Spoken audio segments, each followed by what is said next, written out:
Hey everybody, good morning. It's the start of day 2 on our farm push week. I don't know if that's the right way of saying it, but where we're actually busting our butt, getting a lot of projects accomplished, doing a lot of growth on the property. And speaking of growth on the property, we've got new animals coming. In fact, we are actually en route, thanks to my driver over there. We are actually en route to the post office because if any good homesteader knows, what do you pick up at the post office? Baby chicks. And so we are almost there. We're hopefully gonna pick up some healthy baby chicks. And I say hopefully because it has been 90 degrees hot. And we ordered these chicks from Meyer Hatchery, which I believe is in Ohio. And if that's not right, I will make a note and put something in here to say where they're actually from. But we're in Wisconsin. So the important piece, of course, about picking a hatchery is in part, of course, picking out the breeds that you want, but the other part is proximity to you, because we want to get those chicks in your possession as quickly as possible for their health and safety. And Ohio is about as far as we're willing to actually ship from, but we met them at the homesteaders. Yeah, you're good. So we met them at the Homesteader Conference of America down in Virginia 2 years ago, and they were fantastic. And we ordered some chicks from them last year. We had what, 1, 2? No, it was 4 that didn't make it, but they were fantastic in terms of customer service from a company. They sent us 4 replacement birds, no questions, no problems, no objections. And so we said, you know what, we're gonna try them again. This time, Mother Nature was not on our side, and it was just really, really warm. So we're gonna pick up the birds and see how many, hopefully all of them, that survive. Oh my goodness. All right, you wanna do the honors? All right, so as we were saying here just a minute ago, so we ordered from Meyer and they shipped the chicks out on Tuesday, and today's Saturday. So that, with the heat and the long delay, that's where we've been a little concerned on, I guess, the survival rate. So we'll have Callie kind of peek in here. So far. And we'll unveil. It looks like everyone's good. I tell you what, all right. Oh my god. Since I don't see any negative aspects, we'll jump in here. You're all so fluffy. Oh, I like you. See any better? Oh, look at you. How big she is already. She's so pretty. Oh my goodness. Look at her. She's gorgeous. Different. Everybody, I don't see any. It looks like everyone's alive. Yeah, because unfortunately the sad reality is if they're not alive, you know right away because of A, the stench, and B, they're usually flat as a pancake because they've been stampeded. And I don't see Stampeded, yeah, well. Stampeded, call it what you will. Flat like a pancake, and we are blessed. I don't see any of that right now, so we're gonna get back home, get them back into a spot, get them some water, get them some food, get them some freedom to move around. So, all right, let's go. All right, we're back home. We're excited. I'm excited. I'm the only one here. I don't think, but they're probably excited to get out of the box too. So we're gonna open it up, we're gonna unveil them, we're gonna get them some water. So I plan on doing some sort of like baby chick 101. And I'm probably gonna do that when it comes to our meat birds. I just got a lot going on at the exact moment. Probably don't have time to do it. But one of the most important things to do is to get them hydrated, get them some fluid, some water. We've got here, we got their food and their water.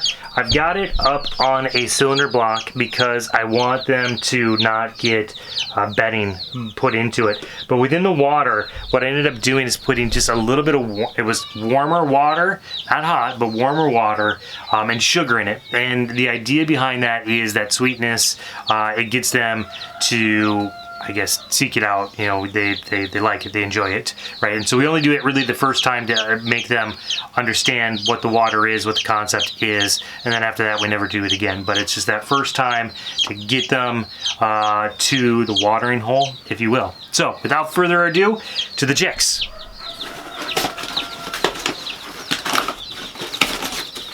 right.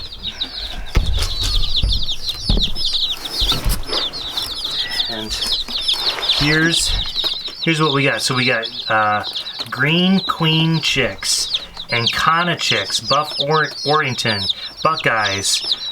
We got an extra Buckeyes, a female at that. So hey, bonus. Normally we get an extra rooster thrown in there. Easter eggers and a salmon Favorolus chicks.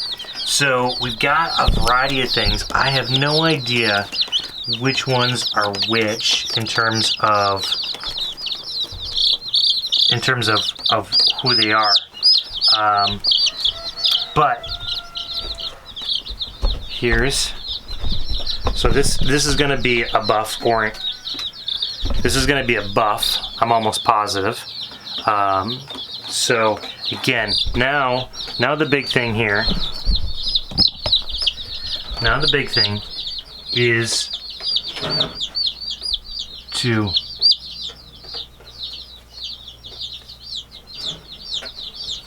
dip their beaks into things. So here we go.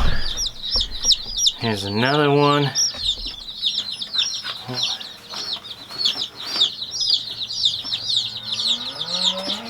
Hello. Hello. How are you? All right? Yes, every last one of them is alive. Here, let me. You caught us at the fun time. Hello, baby. Oh, can you no, almost, there we go. Hello, my little babies. Welcome to the farm. We're hungry. I know, right? We're just at the point where we're giving them some water. We're doing some checking out. Oh, look at this one. This one's got a fun little dot on the top of his head, or her head. We did get a bonus bird like we normally do, but it says a female, so that'll be the first time I think we got a bonus bird where it's actually a girl. But yeah, no, they're all alive. They all look healthy. Yay! This. Bobo, you want your chicken? Mama thinks you. Mama thinks you need to see the chickies. You want the baby chickies?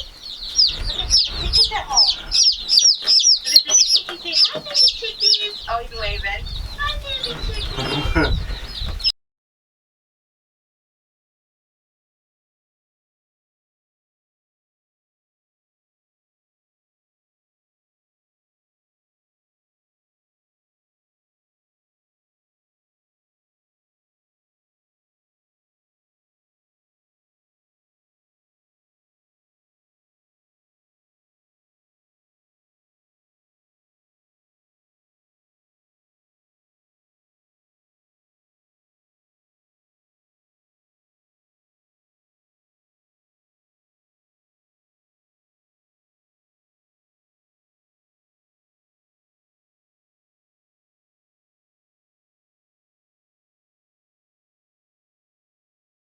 All right, so the chicks are in.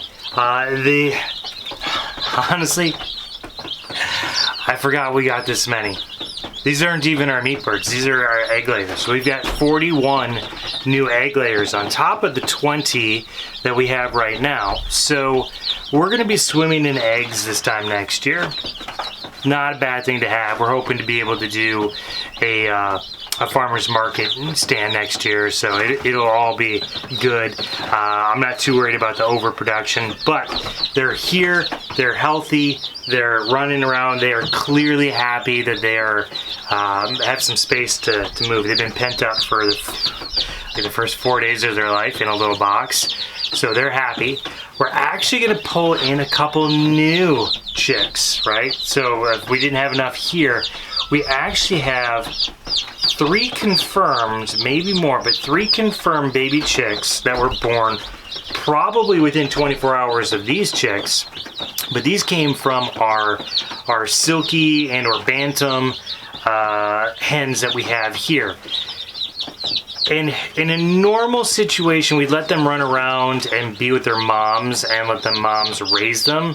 The problem with that is a lot of times when you order silkies, and silkies are Jessica's like all-time favorite chicken.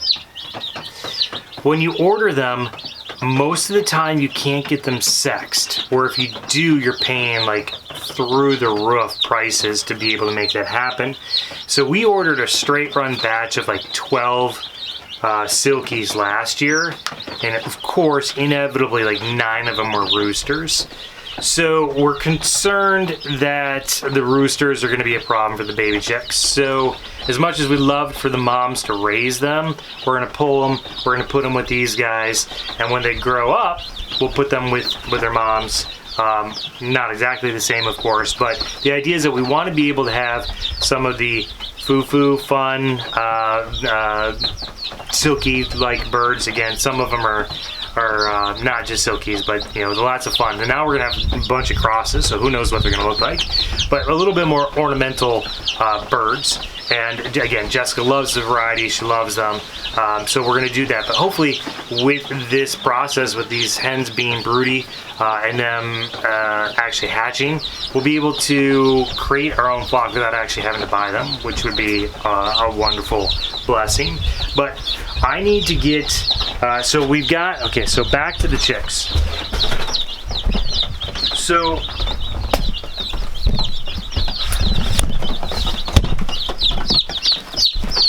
So as far as the chicks are concerned, again, they all look happy. I should probably put a little bit more bedding in here.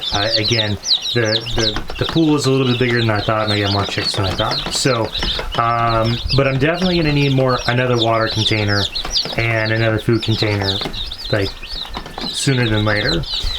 We've got a heat lamp on it. Like I said, it's going to be like 95 degrees today. So the heat lamp's probably not super necessary later, but it's not 95 degrees yet, that's for sure. And so I've got this set up here.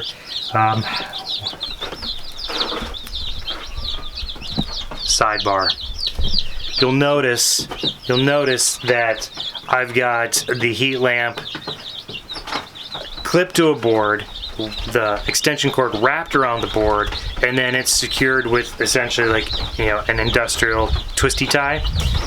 And it's because years ago we darn near burned down our house. No lie.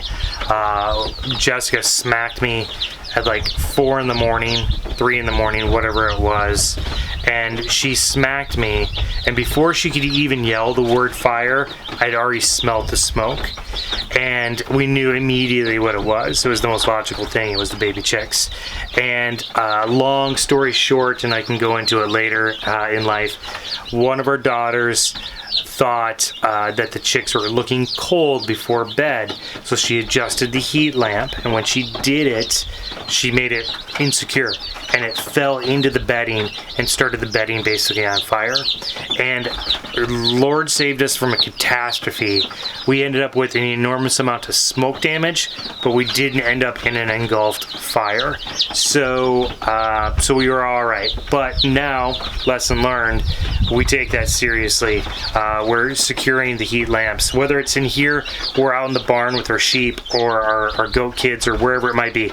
We take it seriously because we know the tragedy darn near, it came as close to possibly happening without happening. So we take it seriously. So with that said, back to the scheduled program. Baby chicks running around, loving life, and they're cute, they're fun, and that's just the way it is. They're cute, they're fun, and we're excited. So I'm gonna get them some more food, some more water here momentarily. It does also mean I need to come back and finish what I started yesterday. My drill actually died last night while I was working on some things, and I couldn't find the charger. Too many cooks in the kitchen, and my charger got misplaced. And so I couldn't finish what I needed to. So we've got a door here, like I said here yesterday. It acts as a dog house in the winter and a chick broody house here in the summer. And so I gotta create a new gate system for them so I can lock them up safely, because we do have predators here in central Wisconsin, and get them situated. But for right now, they're good. They're content. They're happy. They got some freedom. So I'm gonna go grab those other baby birds from the Silkies, add them to the mix, and then we've got all kinds of other chores to do. Lots of other animals that are looking at us like, why you keep walking past us? You know the drill, farmer. It's time for breakfast. It's time for water. My turn. So lots to do, and we'll come back later here today. Hey everybody. So it's not exactly at the end of the day, but I'm going to take this opportunity and try to wrap up a summary of how day 2 on our farm push week has unfolded. As you saw earlier, the day started with a lot of fun. We got a phone call from Claudia at our postal service. She said baby chicks were here, and God bless the whole situation. We were really concerned that we were going to have some casualties. They were shipped on Tuesday.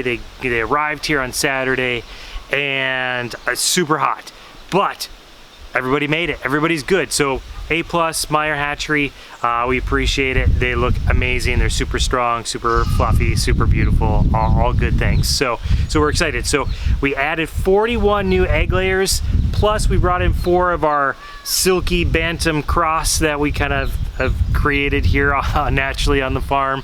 So we got 45 new baby chicks as of this morning. So it's going to be a lot of fun, a lot of excitement that goes along with it. Other things that we've done here today is, I cleared out a freezer, which I know it doesn't sound like a huge deal, but we've got 2 cows and 4 lambs coming back from the butcher here within a week, and I needed to defrost a freezer. So got things cleared out. That's in the process of defrosting.